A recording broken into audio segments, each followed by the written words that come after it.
Gen Z கிட்ஸ்களுக்கு அரசியல் புரிதல் பெருமளவுக்கு இல்ல அப்படின்னு எல்லா இடத்துலயும் எல்லாரும் பேசுறாங்க.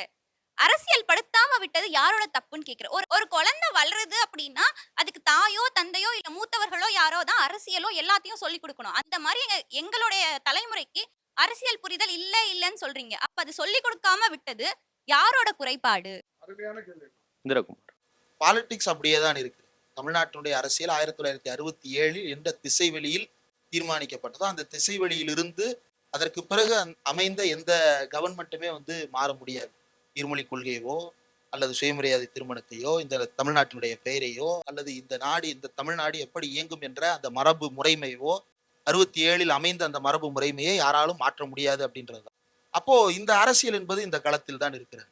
இந்த அரசியல் மயப்படுத்தப்படவில்லை அப்படின்றது எங்கிருந்து வருகிறது அப்படின்னா 2-3 இடங்கள்ல இதனுடைய இது எதன் காரணமாக இது நடந்திருக்கலாம் அப்படின்றதுல ஒண்ணு கல்லூரிகள்லையும் பல்கலைக்கழகங்கள்லையும் இருந்த ஆக்டிவான அந்த ஸ்டூடெண்ட் பாலிடிக்ஸ் அப்படின்றது பெரிய மிஸ்ஸிங். அது நிறுத்தப்பட்டதற்கும் ஒரு காரணம் இருக்கிறது. அது நடத்தப்பட வேண்டும் என்பதற்கும் ஒரு காரணம் இல்ல அந்த மாணவர் அமைப்புகளின் அரசியலின் மூலமா தானே திமுக திராவிட இயக்கங்கள் மக்கள் செல்வாக்கை பெற்றது. அப்ப அவங்களே அதை நிறுத்துறாங்க அப்படிங்கும் போது நீங்க சொல்ற சிக்கல்கள் புரிஞ்சுக்க முடியுது. இன்னைக்கு அதுதானே திராவிட இயக்கங்களுக்கே பெரிய பின்னடைவா போயிருச்சு. அது செய்யப்பட்டிருக்க வேண்டும். மாணவர் அரசியல் படுத்தப்பட்டிருக்க வேண்டும். ஏன் திராவிட கட்சிகள் திமுக அதுல தடமாறுச்சு? ஒண்ணும் இல்ல. இப்ப அரசு நிகழ்ச்சிகள்னாலே பெரும்பாலான நிகழ்ச்சிகள் அவங்களுடைய சாதனைகளை முன்னிறுத்தக்கூடிய மக்கள் பயன்பெற்ற நிகழ்ச்சிகள்ல கூட திரை நட்சத்திரங்கள் தான் முதல் இடத்துல உட்காரக்கூடிய தன்மையை பார்த்தோம். பள்ளிகள்ல கல்லூரிகள்ல இன்ஸ்டாகிராம் இன்ஃப்ளூயன்சர்ஸ் சிறப்பு விருந்தினர்களா அமர்ந்து அவங்க அதை ரீல்ஸா எடுத்து போட்டு அதை கொண்டாடக்கூடிய மனநிலையெல்லாம் நம்ம பார்க்கிறோம். அப்ப இந்த மாதிரியான ஒரு சூழலை திராவிட கட்சிகள் பார்த்து அதுல இருந்து ஒரு மாற்றத்தை விளைவிக்காம அதை பார்த்து அமைதியா இருக்கும்போது அந்த பாதிப்பு உங்களுக்கு தானே வரும். அப்ப நீங்க ஏன் அதை செய்யாம விட்டீங்க? இல்ல, நம்பர் ஒன்னு ஸ்டூடெண்ட்ஸ நேரடியாக அவர்களே அரசியல் உரையாடல் நடத்துவதற்கான கல்லூரிகள்ல இல்லாமல் போனதை தவிர அதனால மாணவர்கள் எல்லாம் புறக்கணிக்கப்பட்டு விட்டார்கள், ஒதுக்கப்பட்டு விட்டார்களா என்றால் இல்லை. அந்த மாணவர்களுக்கு தான் திட்டங்கள் நடத்தப்பட்டது. இப்போ உதாரணத்திற்கு பல்வேறு அரசு நிகழ்ச்சிகள் கடந்த ஆட்சி காலத்துல நடந்த போதும் கூட மிஷ்கின் பேசியிருக்கிறாரு, தியாகராஜன் குமார் ராஜா பேசியிருக்கிறாரு, சிவகார்த்திகேயன் பேசியிருக்கிறாரு. ஆமா, ஆனா அவங்க என்ன பேசினாங்க? சிவகார்த்திகேயன் என்ன பேசினாரு? என்னைய பார்த்து எல்லாரும் நடிகன் ஆகணும்னு மட்டும் நினைக்காதீங்க, நான் எம்பிஏ பட்டதாரி, நான் ப்ராஜெக்ட் எல்லாம் பண்ணி முடிச்சுட்டு தான் அதுக்கப்புறம் இன்னைக்கு இந்த இடத்துல இருக்கேன். இந்த சினிமா இல்லைன்னாலும் நாளைக்கு இந்த படிப்பு எனக்கு சோறு போடும்னு அவர் சொல்றாரு. அதே போல தியாகராஜன் குமார் ராஜா வர்றாரு. தியாகராஜன் ஒரே கேள்வி இது இப்ப பேசினான்னு சொன்னீங்களா? நான் முடிச்சிறேன். சரி, பேசு. தியாகராஜன் குமார் ராஜா வர்றாரு. தியாகராஜன் குமார் ராஜா என்ன சொல்றாரு? இந்த நாட்டுல ஏகலைவன் வித்தை இருக்க சாத்திரங்கள் அனுமதிக்கவில்லைன்னு கலைஞர் சொன்ன வசனத்தை அந்த அரசியல் வீரியத்தோடு இல்லாவிட்டாலும் கூட இங்க கட்டை விரலை காணிக்கையாக வைக்க வேண்டிய நிலை இன்றைக்கு இல்லை அப்படின்ற அந்த தீவிரமான அரசியல் உணர்ச்சியை தான் அவர் கடத்துறாரு.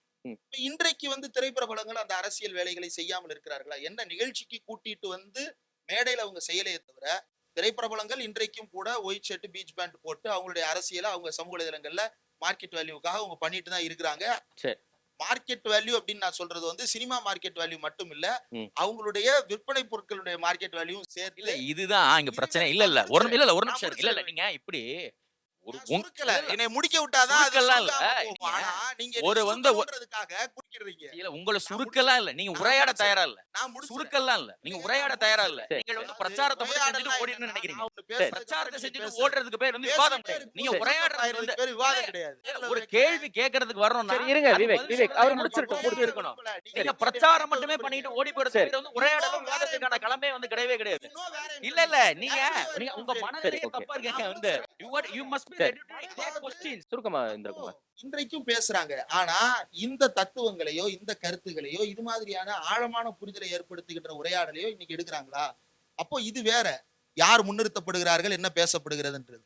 மாணவர்களை அரசியல் மயப்படுத்துறதுல இன்றைக்கும் கூட ரொம்ப தீவிரமாக கல்லூரிகள்லையும் பள்ளிகள்லையும் மாணவர் அரசியலை ஊக்குவிக்க வேண்டும் என்ற கோரிக்கை இன்றைக்கும் முதலமைச்சரை பார்த்து SFI கோரிக்கை வைத்திருக்கிறது. நான் உண்மையிலே வரவேற்கிறேன். இன்றைக்கு இல்ல, இது கடந்த காலத்திலையுமே சிபிஐ சிபிஎம் மட்டும்தான் தொடர்ந்து இந்த மாணவர் இயக்க அரசியலை கல்லூரிகள் அனுமதிக்கணும்ன்ற கோரிக்கையை தொடர்ந்து முன் வச்சிருக்கிறாங்க.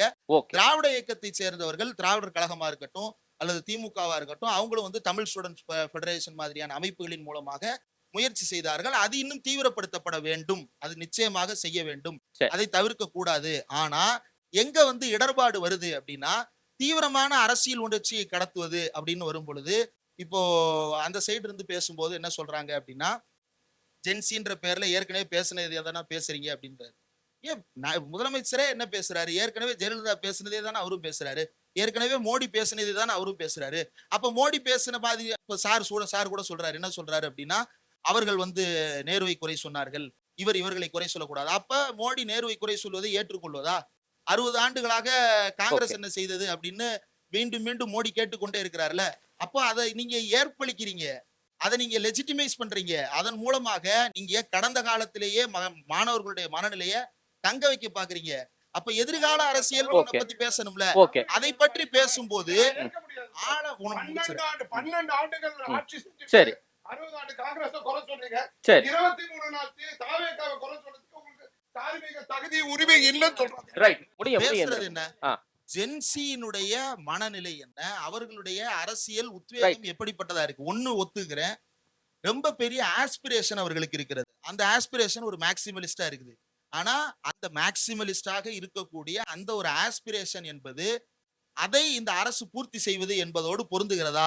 இரண்டாவது, இன்றைக்கு வந்து இந்த மேக்சிமலிஸ்ட் ஒப்பீனியனோட ஒரு அரசு மாற்றம் ஏற்பட்டிருக்குல்ல, அந்த மேக்சிமலிஸ்ட் எண்ணங்களை இந்த அரசு பிரதிபலிக்கிறதா என்றால் பேச்சில் மட்டும் பேசுகிறாரே தவிர செயல்பாட்டில் அந்த மேக்சிமலிஸ்ட் இல்ல. இது என்னன்னா மேக்சிமலிஸ்ட் மினிமலிஸ்ட் அப்படின்ற பேசுறதா இருக்கட்டும், இல்ல இதா இருக்கட்டும், நீங்க இந்த அரசியலே வந்து தமிழ்நாட்டு அரசியல் நீங்க வந்து மாற்றம் அல்லது வந்து நாங்க எடுத்து வைத்த இளைஞர்கள் தங்களுடைய உணர்ச்சியை கட்டமைத்து ஒரு அரசியலை வந்து கொண்டு வர்றாங்க இல்லையா, அந்த அரசியலே இங்க மேக்சிமலிஸ்ட் நீங்க என்ன வெகுஜனமயப்படுத்தல் இல்லையா, வெகுஜன பிரதிநிதித்துவப்படுத்தல் அரசியலுக்கு கீழாகத்தான் நீங்க இத்தனை ஆண்டுகளமா அரசியல் நடந்திருக்கு. நீங்க அதையே முற்றிலுமா நிராகரித்துட்டு ஒரு குழப்பமான வாதத்தை வந்து வைக்கிறாங்க. இன்னொன்னு, நீங்க வந்து முன்னாள் முதலமைச்சர் மு.க. ஸ்டாலினை உட்கார வைத்து பக்கத்துல ஒரு பையன் வந்து உதயநிதி ஸ்டாலினை உட்கார வைத்து அவருடைய சினிமா சகாக்கள் வந்து மேடையில் பேசினால் அது அரசியல் மயப்படுத்தப்பட்டதுக்கு உட்பட்டது. அவர்கள் அந்த அரசியலுக்குள் உள்ளே வர விரும்பாத திரைப்பிரபலங்களோ அல்லது சமூக வலைதள பிரபலங்களோ வேற யாரோ வந்து தங்களுடைய அரசியல் உணர்ச்சியை வந்துட்டு ஒரு பேண்ட் ஷர்ட் போட்டு காட்டினா அது அரசியல் மயமற்றது. இந்த கண்ணோட்டம் இருக்குல்ல, இதுதான் அங்க வந்து விளையாட்டு. இது என்னன்னா, எங்களை ஆதரித்தால் நீ அரசியல் மயப்படுத்தப்பட்டவன், எங்களை ஆதரிக்கவில்லை உனக்கு நீ அரசியல் மயப்படுத்தப்படாதவன், எங்களை ஆதரித்தால் நீ அறிவாளி, எங்களை ஆதரிக்கவில்லை என்றால் நீ தற்கூரி, என்னை ஆதரித்தால் நீ பெரியார் பேரன், என்னை ஆதரிக்கவில்லை என்றால் நீ சங்கி. இந்த நாம் விசஸ் அதர்ஸ்ங்கிறதுல இதுதான் பாசிச மனநிலை. நீங்கள் என்னை ஆதரிக்கவில்லை என்றால் ஒருத்தனுக்கு வந்து அதற்கான இடமே கிடையாதுன்னு பேசுறதுக்குல அது பாசிச மனநிலையுடைய அது பாசிச மனநிலை. நீங்க படிங்க, அதுதான் பாசிச மனநிலை. என்னை ஆதரிக்காத ஒருவனை வந்து அவன் முட்டாள், நான் ஒண்ணு மறக்கல, வாங்க வாதிப்போம், என்ன எல்லாம் படிச்சவனோ வாதிக்கலாம். என்னை ஆதரிக்காத ஒருவன் அறிவற்றவன் சொல்றது மோசமான பாசிச மனநிலை. அது வந்து மாற்றுக் கட்சியில் இருந்து வந்து சில பேர் வந்து இணையறதுக்கு வர்றாங்க. அந்த மேடையில் வைத்துக் கொண்டு அந்த கட்சியினுடைய பொதுச் செயலாளர் பேசுறார். இந்த கட்சியில் யாராவது ஒரு கட்சிக்கு களங்கம் எடுக்கக்கூடிய வகையிலோ அல்லது வந்து ஊழல் இந்த மாதிரி விஷயத்துக்கு துணை போகக்கூடியதாக இருந்தால் அடுத்த நிமிஷம் கட்சியில் இருந்து தூக்கி எறியப்படுவார்கள். செந்தில் பாலாஜி வந்து கட்சியில் சேரும் பொழுது ஸ்டாலின் சொல்லல, செந்தில் பாலாஜி மீது என்னென்னமோ விமர்சனங்களை ஸ்டாலின் வச்சிருக்கிறார். அந்த ஸ்டாலின் செந்தில் பாலாஜி வந்து கட்சியில் இணைகிற பொழுது இனிமே இங்க ஒழுங்கா இருக்கணும் தம்பின்னு சொல்லல. அவர் மாறாக என்ன பண்ணார்னா, அவருக்கு ஒரு திராவிட அடையாளத்தை, செந்தில் பாலாஜிக்கு ஒரு திராவிட அடையாளத்தை வந்து கொடுக்கக்கூடிய வேலையை வந்து பாக்குறாரு. இதே வேலையை தான் பாஜக பாக்குது. அஜித் பவாருக்கு நீர்வளத்துறையில் வந்து 75,000 கோடி ஊழல்னு பேசிய பாஜக மகாராஷ்டிராவில் இருந்து அவர் வந்து சேர்ந்த பிறகு அவருக்கு ஒரு பெரிய அடையாளத்தை வந்து கொடுக்கிறது. அதாவது பாஜக செய்வதோட மோசமானது இவர்கள் செய்யறது. ஓகேயா, கொள்கை அடையாளத்தை, RSS அடையாளத்தை பாஜக கூட தன்னிடம் வந்து சேருவர்களுக்கு கொடுப்பது கிடையாது. ஆனால் தன்னிடம் வந்து சேரக்கூடிய ஊழல்வாதிகளுக்கு திராவிட அடையாளத்தை கொடுத்து திராவிட இயக்கத்தினுடைய கோட்பாடுகளையும் சிதைத்து அடுத்த தலைமுறை வாரிசுடைய நலனை மட்டுமே நம்பி இந்த பெரியார் அண்ணா அரசியலை செய்வதை முறித்து காட்டி இருப்பதுதான் விஜயனுடைய வெற்றி. அதை அவர் வந்து தொடர்வார். செய்தியாளர்களை சந்திக்க வேண்டுமா, இந்த எல்லா கேள்விகளுக்கு, இந்த நியாயமான கேள்விகளுக்கு அவர்கள் பதிலளிப்பார்கள். ஸ்டாலின் டாக்ஸ் அப்படின்னு சொல்லிட்டு குடும்பத்திற்கு போனதாக 20%, 30% ஒரு கணக்கு சொல்றாங்கல்ல. தமிழ்நாடு பட்ஜெட்டினுடைய எஸ்டிமேட்ஸ் வந்து ஒவ்வொரு சதவீதமும் எப்படி செலவு செய்யப்படுகிறது அப்படின்னு சொல்லி ரெவன்யூல கொடுத்திருக்கிறாங்க. அதனுடைய எக்ஸ்பெண்டிச்சரும் கொடுத்திருக்கிறாங்க. பட்ஜெட் அட் அ கிளான்ஸ் அப்படின்னு சொல்லிட்டு நீங்க கூகுள்ல தேடினாலே கிடைக்கும். இதுல எந்த இடத்துல இருந்து அந்த 30% வெளியே போனது அல்லது எந்த இடத்துல இருந்து அது வந்து வேற ஒரு இடத்துக்கு டிரான்ஸ்பர் ஆனது அப்படின்றத நம்பர் 1 இப்ப வரப்போற பட்ஜெட்ல அவங்க தெரிவிக்கணும், இல்லைன்னா ஒயிட் பேப்பர்ல தெரிவிக்கணும். Which means they have to justify the 30% அப்படின்ற அவங்க சொன்னதை அவங்க வந்து நிரூபிக்கணும். நிரூபிக்கல அப்படின்னா அது வந்து பொய். அது ஒரு பக்கம். இன்னொன்னு, தமிழ்நாடு அரசினுடைய நிதிநிலை குறித்து அப்ப வருவதற்கு முன்னாலேயே அவர்களுக்கு நன்றாக தெரிந்திருக்கிறது. தெரிந்துதான் அவர்கள் என்ன சொல்லி இருக்கிறார்கள், ஆட்சிக்கு வந்த அடுத்த நிமிஷத்துல இருந்து எல்லா பஸ்லயும் எல்லா பெண்களும் இலவசமாக பயணிக்கலாம் அப்படின்னு சொன்னாங்க. சரி. அப்ப வந்ததுக்கு அப்புறம் திடீரென்று வேறு வேறு காரணங்கள் சொல்றாரே எப்படி?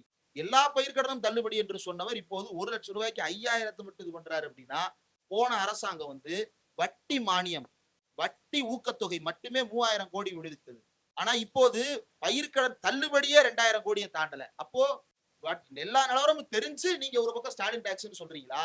அல்லது அது வெறுமனே அரசியல் மாயானா? இது உண்மைனா அது பொய், அது உண்மைனா இது பொய். 2ல எது உண்மை அப்படின்றத தாவேக்கா கிளாரிஃபை பண்ணணும்.